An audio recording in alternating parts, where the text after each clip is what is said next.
Hello family! అందరికీ morning కాఫీతో start అయితే, నాకు మాత్రం మార్నింగ్ టిఫిన్‌లో ఏం తిందామా అనే ఆలోచనతో స్టార్ట్ అవుతుంది.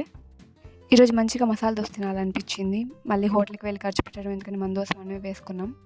గుంటలు పడ్డ రోడ్డుకి అక్కడక్కడ ప్యాచ్ వర్క్ వేసినట్టు మన దోసకి కూడా అక్కడక్కడ ప్యాచ్‌లు ఉంటాయి. పెద్దగా పట్టించుకోకూడదు. మంచిగా పప్పుల పొడి వేసుకొని, ఆలు మసాలా స్టఫ్ అయితే వేసుకొని దోస మనం ప్రిపేర్ చేసుకున్నాం. అదేంటో దోస ప్యాన్ వదిలి ప్లేట్‌లోకి అయితే రానని మొండికేసింది. ఎలాగో దోసని వేసేసుకొని కమ్మగా తినేసి కాలేజ్‌కి అయితే బయలుదేరేశాను. హాలిడేస్ అయితే అయిపోయాయి. ఇంకా కాలేజ్‌కి వెళ్ళాలి తప్పదు. భుజానికి బ్యాగ్ తగిలించుకొని కాలేజ్‌కి అయితే బయలుదేరాను.